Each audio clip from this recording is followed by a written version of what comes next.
नमस्कार दोस्तों, स्वागत है आपका हमारे चैनल काइश एडवाइस पर। आज हम बात करेंगे ईपीएस 95 पेंशन योजना के एक नए और बेहद खास अपडेट के बारे में, जो हर पेंशन धारक के लिए किसी खुशखबरी से कम नहीं है। केंद्र सरकार का आदेश, पेंशन बढ़ोतरी पर लगी मुहर। ईपीएस 95 को लेकर कल शाम 5 बजे सीबीटी की मीटिंग में लिया गया फैसला। केंद्र सरकार का ईपीएस 95 पेंशन पर बड़ा फैसला जारी। मिनिमम पेंशन में बढ़ोतरी को लेकर फाइनल तारीख जारी। जी हां, ईपीएस पेंशन धारकों, आप सभी ने बिल्कुल ही सही सुना। अगर आप भी पेंशन ईपीएस लेते हैं, पेंशन की बढ़ोतरी को लेकर इंतजार करें, तो आपका इंतजार फाइनली अब खत्म होने जा रहा है। पेंशन धारकों को केंद्र की सरकार से मिला फाइनली बहुत ही बड़ा शानदार तोहफा। तो क्या अब मिनिमम पेंशन 1000 से बढ़कर होगी 7500 प्लस डीए? क्या वाकई में ये आपको 2025 के अंदर अंदर मिलने वाली है? यहां पर सरकार ने फिलहाल क्या अपडेट जारी किया है कि सरकार ने पेंशन धारकों को फाइनली बहुत ही बड़ा तोहफा दिया है और नया लिस्ट भी जारी हो चुका है, और साथ ही 5 बड़े बदलाव भी आपकी पेंशन से जुड़े बताए जा रहे हैं। ईपीएफ ने कौन से 5 बड़े बदलाव किए हैं और साथ ही आपकी पेंशन ईपीएस में कितना इंक्रीज होगा? क्या पेंशन आर से 7500 प्लस डीए भी लागू होगा? तो आप सभी के लिए यह अभी की बहुत ही बड़ी जानकारी आ रही है। केंद्र के सरकार से वित्त मंत्रालय से पेंशन के प्रस्ताव से जुड़ी किनको कितनी पेंशन मिलेगी, किनको नए नियम है जो उसके अनुसार नई पेंशन मिलेगी, नए नियम कौन कौन से होंगे, 5 बड़े बदलाव कौन कौन से होंगे, और उसका असर आपका सीधा ही पेंशन पर होगा। जो रिटायर्ड कर्मचारी, उनको भी बहुत अच्छा फायदा मिलेगा। जो वर्तमान में रिटायर्ड होने वाले पेंशन भोगी हैं, उनको भी फ्यूचर में बहुत ही अच्छा फायदा मिलेगा।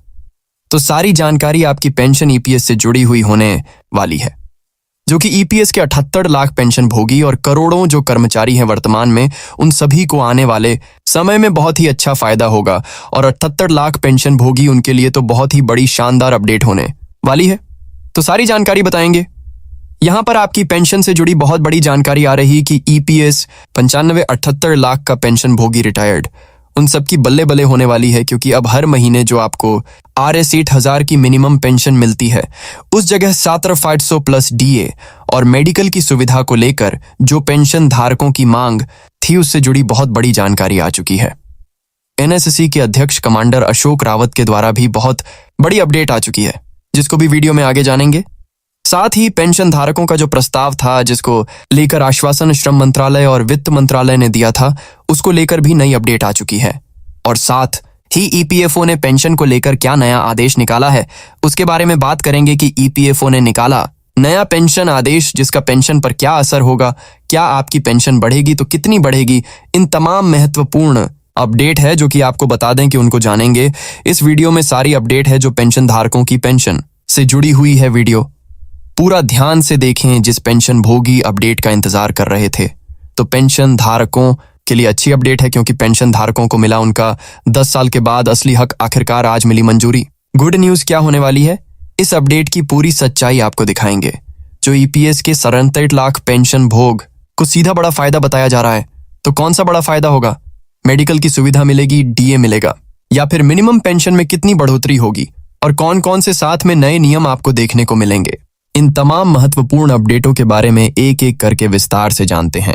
उससे पहले एक आपसे छोटी सी गुजारिश रहेगी, चैनल पर पहली बार आए तो सब्सक्राइब करके बेल आइकन को दबा देना है, ताकि आपको इसी प्रकार से अपडेट होगी ईपीएस से जुड़ी वह भी मिलती रहेगी।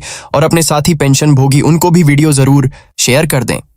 ईपीएस के 78 लाख के पेंशन धारकों के लिए सबसे पहली और महत्वपूर्ण अपडेट आ चुकी है, जिसमें इस तरह की अपडेट है कि किनको मिलेगी 7500 की पेंशन, तो किनको मिलेगी 5000 प्लस डीए की पेंशन। तो ऐसे में ये दोनों अपडेट है जो कि आप सभी के लिए बहुत महत्वपूर्ण होने वाली है, जिसके बारे में सबसे पहले बात करते हैं, और फिर बाद में 5 बड़े बदलाव कौन कौन से होने जा रहे हैं पेंशन में, और जिसका आपको क्या फायदा होगा। तो जहां तक की बात करें, ईपीएस पेंशन भोगियों के लिए राष्ट्रीय आंदोलन समिति नेशनल एजिटेशन कमेटी ने R7500 प्रतिमाह पेंशन लागू करने की मांग सरकार के समक्ष रखी थी। वह ट्रेड यूनियन है, उन्होंने R5000 की पेंशन प्रतिमाह कम से कम लागू करने की मांग के समर्थन में यहां पर जैसे कि अपडेट दिया है। हालांकि ईपीएस 95 राष्ट्रीय आंदोलन समिति ने RC 5000 की पेंशन की राशि को वर्तमान इस महंगाई के दौर में अपर्याप्त बताया है और पेंशन भोगियों की बुनियादी जरूरतों को पूरा करने में यहाँ पर समर्थ नहीं है। RS 1000 की पेंशन RS 3000 की और RS 5000 की पेंशन वही ट्रेड यूनियन है। उन्होंने कहा है कि सरकार RS 5000 की पेंशन लागू करें। साथ ही यहाँ पर नेशनल एजुकेशन कमेटी ने RSI 750 की पेंशन के समक्ष में अपनी मांग रखी है। तो आखिर यहाँ पर सरकार ने क्या नया आश्वासन दिया है जिससे कि पेंशन धारकों की क्या बल्ले बल्ले होने वाली है? तो उसको सबसे पहले बात करते हैं नए लाभ की। तो यहाँ पर अब आपको क्या क्या नए लाभ मिलेंगे, नई पेंशन के अंदर आपको क्या क्या फायदे देखने को मिलेंगे। तो नए लाभ को लेकर सबसे पहली अपडेट है कि EPFO ने यहाँ पर क्या बदलाव किए हैं। बदलाव होने की उम्मीद है कि जो कर्मचारी और पेंशन भोगी उनको दोनों को यहाँ पर इसका लाभ मिले, दोनों को पेंशन में इसके अच्छे फायदे मिलेंगे। सबसे पहला बड़ा फायदा होगा उच्च पेंशन का। जैसा कि नए नियमों के अनुसार अगर देखा जाए तो कर्मचारी अपनी वास्तविक जो मूल वेतन के आधार पर जो योगदान करता है, जो यहाँ पर EPM है, जैसा कि उन्होंने हायर पेंशन का विकल्प चुना है तो जिससे वह पेंशन में अधिक राशि पा सकते हैं। जैसा कि जिन्होंने उच्च पेंशन का विकल्प का चयन किया है, जिन्हें अब पेंशन अधिक मिलेगी, यानी कि पेंशन वृद्धि का फायदा मिलेगा। और वेतन सीमा में बढ़ोतरी को लेकर बात करें तो वेतन सीमा अब आपका जो RS 20,000 का है, जिसे बढ़ा करके RS 21,000 किए जाने को लेकर श्रम मंत्रालय ने भी संकेत दिया था। वित्त मंत्रालय ने भी इसको लेकर समीक्षा को लेकर कहा था कि सरकार समीक्षा करेगी, उसके बाद नया पेंशन लागू होगा। तो ऐसे में संसदीय समिति के द्वारा फिलहाल ही यहाँ पर पेंशन धारकों की पेंशन को लेकर एक जो प्रस्ताव था, जिसमें इस तरह की मांग की गई थी कि सरकार पेंशन की बढ़ोतरी 2025 के अंदर अंदर पूरा करें, पेंशन भोगियों का हक उन्हें दिया जाए। संसदीय समिति ने मांग की थी, लेकिन अभी फिलहाल ये कंफर्म और पुष्टि होनी बाकी है कि RS 7500 की पेंशन किनको मिलेगी और कब मिलेगी। और वेतन लिमिट RS 15,000 से बढ़कर के RS 2000 होगा। RS 21,000, RS 25,000 कब होगा और इसे लागू कब किया जाएगा? तो वैसे में इसके बारे में कोई अभी पुष्टि सरकार से आधिकारिक नहीं हुई है। जो मीडिया रिपोर्ट के अनुसार जानकारी आ रही है, जिसमें इस तरह का अपडेट देखने को मिल रहा है कि सरकार EPS 95 पेंशन भोगी है, उनके लिए EPF के तहत वेतन सीमा RS 15,000 से बढ़ा करके RS 21,000 करने पर विचार भी कर रही हैं। इससे अधिक कर्मचारियों को फायदा होगा, जैसा कि इसका आपको इस तरह से भी फायदा होगा, जैसे कि आपका वेतन लिमिट बढ़ के RS 15,000 से यहां पर RS 21,000 होगा। तो आपका जो वर्तमान में अभी अधिकतम पेंशन RS 7500 का मिलता है, तो वही पेंशन आपको बढ़ के RS 150 तक हो सकता है। तो यहां पर आपको सीधा ही फायदा होगा वेतन लिमिट का। और यहां पर पेंशन की राशि डायरेक्ट आपकी सीधा ही RS 7500 लागू किया जाए, यह मांग है, उसको लेकर भी विचार हो रहा है। लेकिन फिलहाल की कोई कंफर्म यहाँ पर जानकारी देखने को नहीं मिली है। और यहाँ पर जो अगला यहाँ पर बदलाव से जुड़ी अपडेट भी आ रही है, जिसमें आशा निकासी होगी PF से।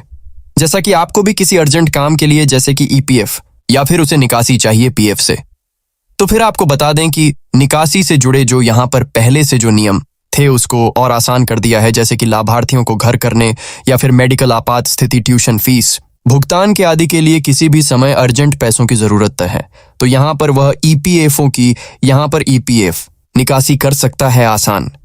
इससे पहले से अब नियमों को और आसान कर दिया है। और बात करें उच्च पेंशन का, तो उच्च पेंशन में जैसा कि श्रम रोजगार राज्य मंत्री शोभा करंदलाजे ने संसद में जानकारी दी है कि EPFO ने 2805 पेंशन भुगतान आदेश PPFO जारी किए हैं और इनमें से 1.65 लाख पात्र सदस्यों को उच्च पेंशन लाभ देने के लिए जैसे कि अतिरिक्त राशि वह जमा करने का भी नोटिस भेजा है। अब बात करते हैं EPFO की ओर से वह 5 बड़े बदलाव, जिसका आपकी पेंशन पर क्या असर होगा, जिसको लेकर क्या EPFO ने नया आदेश जारी करके इसे लागू किया है, तो कौन से बदलाव लागू होने वाले हैं, जिसको लेकर क्या घोषणाएं देखने को मिली हैं। तो यह घोषणा न सिर्फ बल्कि मौजूदा कर्मचारियों को फायदा पहुंचाएगी और आने वाले समय में भी पेंशन भोगी उनको बहुत अच्छा फायदा होगा।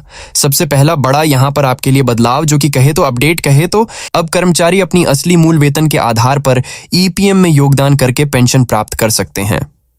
और दूसरा जो वेतन लिमिट को लेकर ये बदलाव थे, जिसमें भी यहाँ पर वेतन लिमिट बढ़ा करके RS 21 सिर करने पर विचार और तेज हो चुका है। और पेंशन राशि में संभावित इजाफा जिसमें आपका पेंशन है वह यहाँ पर अधिक होगा।